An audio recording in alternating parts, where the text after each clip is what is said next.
Hi guys, so definitely what we're seeing now is a bit of a Santa Claus rally. Now, it was promised, and we think that Santa Claus rallies would happen before Christmas, but what we're seeing is quite a bit of a rally. Key takeaway points. I just wanted to, look at my notes to make sure that I covered all the things that, I wanted us to look at. So, key takeaway points that I'm seeing right now, and this is in the morning. Who knows what could happen in the afternoon or after, during lunchtime? But Tesla is up 7%. This is very important. I mean, people have been, underwater for quite some time, seeing this stock, get beaten up, and now it's up 7%. I don't know if it'll hold by noon, but what's important is that, some people who wanted to escape the stock, they are able to do that. I believe that it's the shorts. Some of the shorts are closing their positions. I don't know if it's permanently or temporary, but once shorts have made all this money, they're going to go into a long weekend, and it's going to start soon. Soon we're going to start with earnings season, and earnings season kicks off January 13, 2023. We'll get to that a bit. And then S&P is up 1.6%. That's important. As I said, guys, when I look at my portfolio, and let me show you when I look, not my portfolio, but the stocks that I watch, I take a good look at, these stocks. And as you can see, everything looks very rosy. The only thing that, and I don't trade in it, guys, I just look at it. Bitcoin. Imagine the Bitcoin guys. They must be getting a lot of FOMO. Imagine they're they're basically flat and everyone is green. I'm sure the Tesla guys are ecstatic. It's up almost 8% right now. Now, one thing I can tell anyone, after having this experience in the market, this can be a dead cat bounce, and sometimes a dead cat bounce, as we said, happens because the shorts decided, hey, it's going to be a long weekend. I made a lot of money. I don't want to sit with this short going into the long weekend, and some news comes out that somehow there's some fantastic economic news. So I think they're closing, and this is good. I will not tell you guys any lies. I went in and nibbled a quick profit in the morning. I only do that because I'm on vacation, I did the thing that I always say. I tried not to be greedy. I took my little small piece of the pie, and I am out. But anyhow, looking at it, the stocks that if you watched yesterday's watching, you'd have seen these same stocks. The only one I added to it I added two to it. I added Disney and I added Exxon. And the reason why I added Disney and Exxon is Exxon has done phenomenally because of the whole war in between Russia and Ukraine. So definitely oil prices have gone up. And I added in Disney because this is something that I've always watched. I've never bought the stock before, but there's something about it. I'm not sure if it is compelling about it, but there's something about the stock, the fact that Marvel. I am a big fan of Marvel and Star Wars, and Avatar just came out. And one of the things I want, and Disney Plus, we don't really have Disney Plus, but it's one of those interesting ones that I would just keep an eye on. And today it's up 4.2%. And if you look on it, and I did something to show what does it change from the 52-week high, all these stocks are way underwater. The only one that's not way underwater would be your oil stocks, because your oil stocks are doing well because of the fact of the Ukraine war, right? But as I can said, guys, past performance is no indicator of future performance. I mean, if people looked at this last year, I'm sure that they would see the tech stocks doing well, and maybe the oil stocks were a bit muted. But one of the things I wanted to look at is that with all these stocks up, as I said, I believe the shorts are closing their positions temporarily, and that's going to be a big factor. But the earnings seasons is going to be very, very important, because as we look at the earnings calendar here, what's going to start off is with the big banks. So Bank of America, Citigroup, and these are all pre-market. PMO stands for pre-market open. And so these are going to be very big, once they open up all of this stuff. And this is going to set the tone for the next few days. And the big days are going to start with January 19th, when Netflix goes on, because that's going to be a big indicator for the tech stocks. When Netflix releases, that's going to be pretty big. But the day that I think everyone will be on pins and needles, my friends, I think is when we get that Tesla number. And that Tesla number comes out Wednesday, January 25th.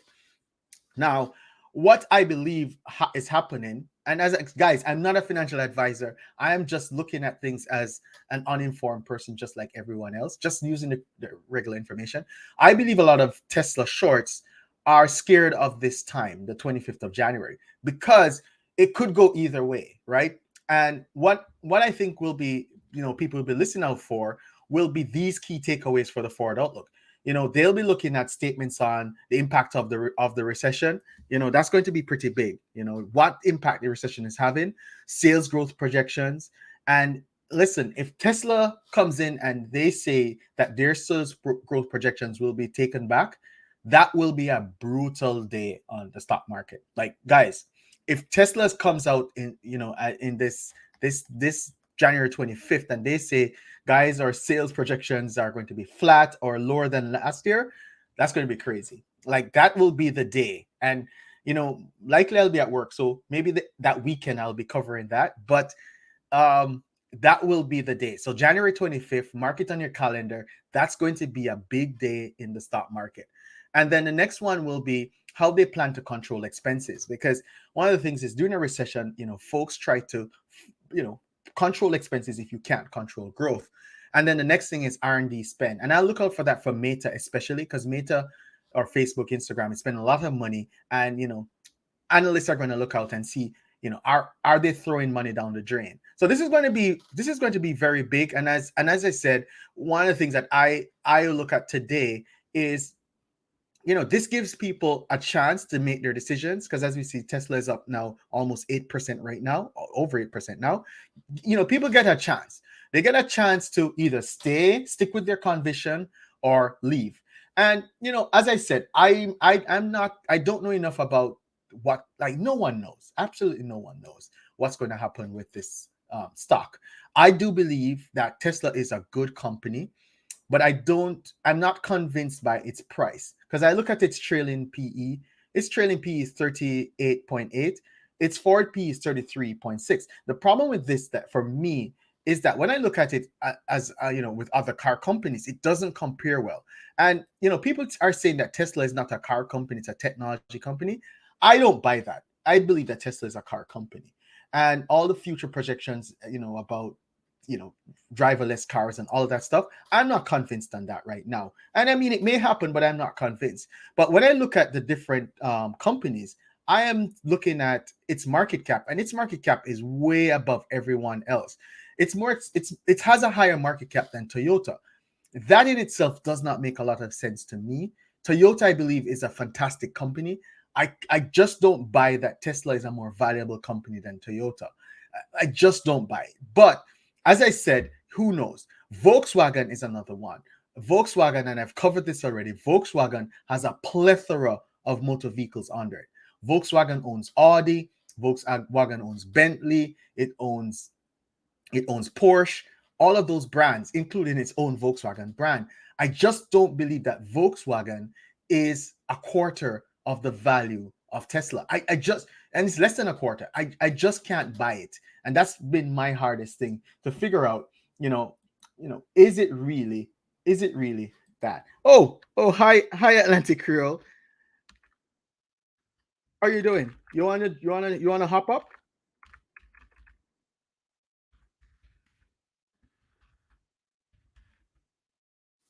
Let me just send this. So I'll let me get the link for this if you want to hop up. Sorry guys, I'm not that great at this. I should have. Here we go. So I'll put the link in if you want to come by. We don't necessarily have to talk about stocks, because a long time I have not. So there's the link if you want to see the link and that, and you're free to come up and that. So one of the key things, as I said, is, when I'm looking at the market now, I am just of the opinion that easily we could see this market go up or down, but it's never generally on past events. It's normally on future projections, and that's something we're going to look out a lot for. But back to what I was saying about about Tesla, that's the thing that is going to have to figure out: is it a more valuable company than Toyota? and Volkswagen, which are two of the, I think, the top of the line premier motor vehicle manufacturers.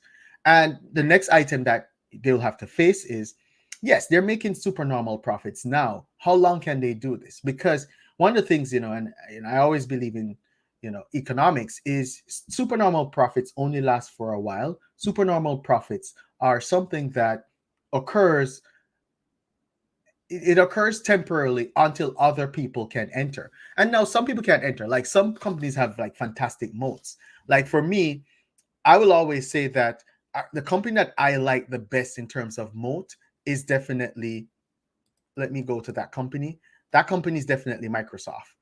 That company to me has the type of moat that is intriguing, and that's because I think a lot of people do use Microsoft products. I mean, I can't envision not using Microsoft products.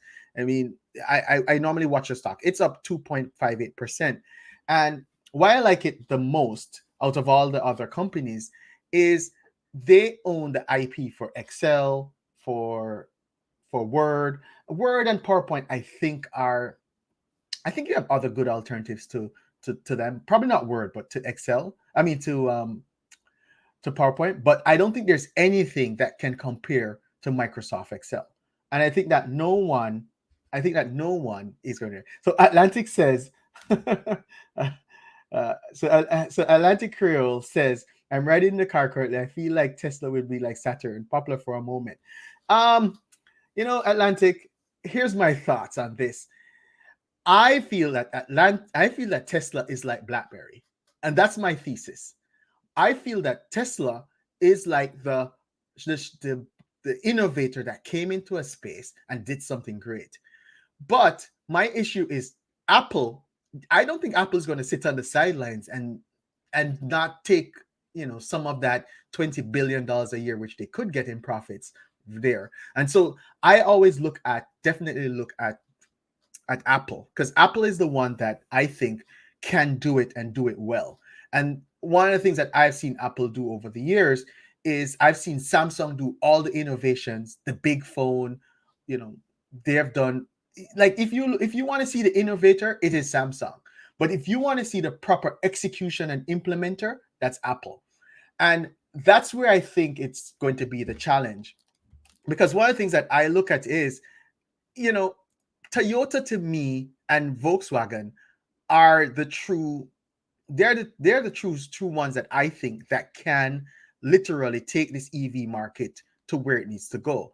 And then from the top line, I definitely see that it would be Mercedes and BMW being the ones that can give you that higher end type of vehicle. So it's going to be interesting.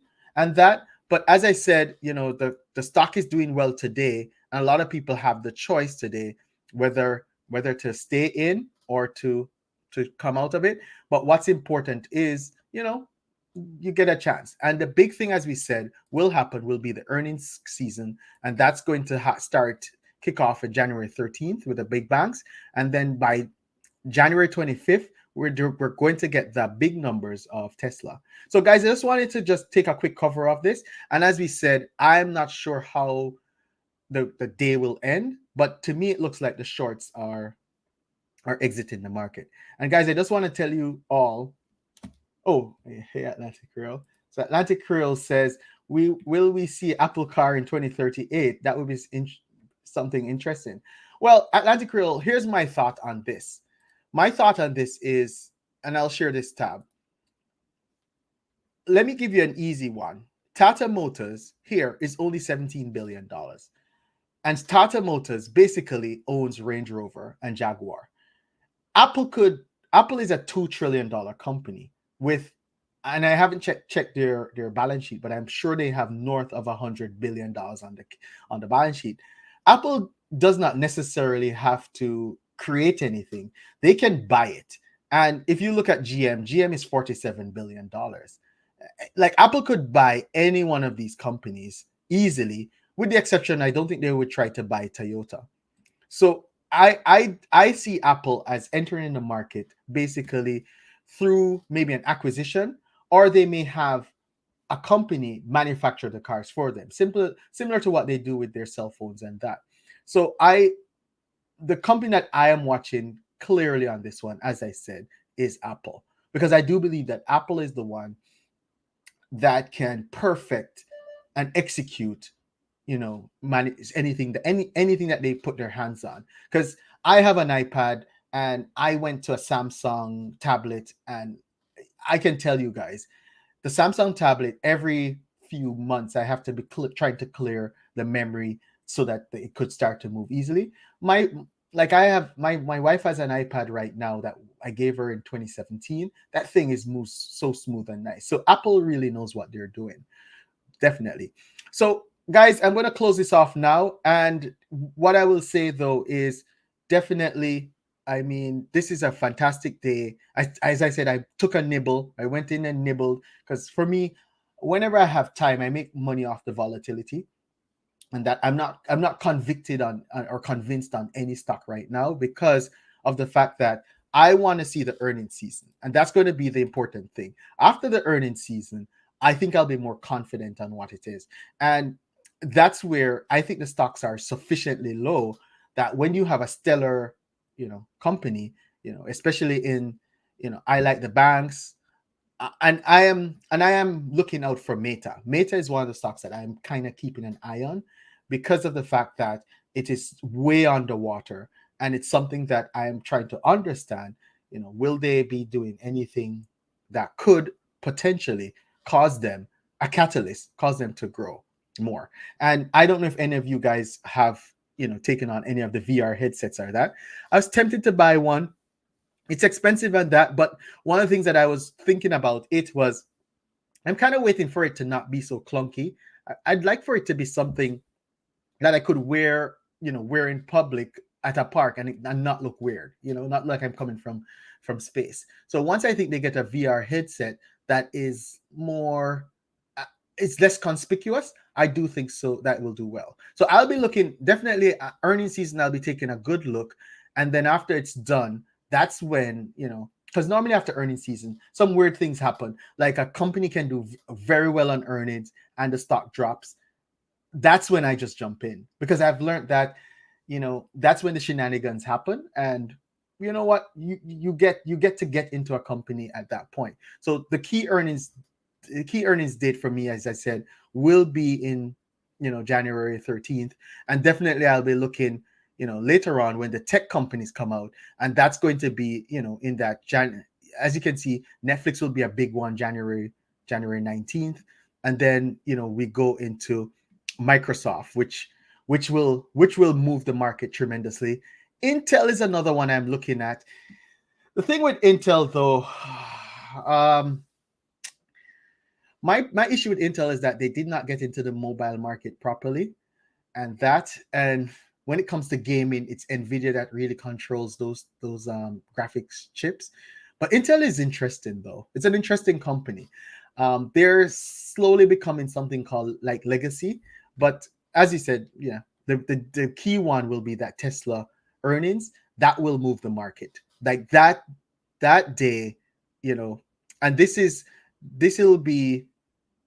estimated, so they estimate that it might happen. If this happens in the market, the big movement will be after hours and into Thursday morning. So that's going to be the big movement of the stock. Like this could go to the moon or could crater. So that's the date I'm looking at. So I believe that today a lot of the shorts are basically, closing their shorts right now, because they're basically saying, you know what, I'm going into the holidays. I don't want to risk, this stock getting away from me and that. So anyhow, guys, was nice looking at the market with you guys, and nice chatting with you, Atlantic Creole. Definitely, I want to definitely give chat with you on different items, not just this.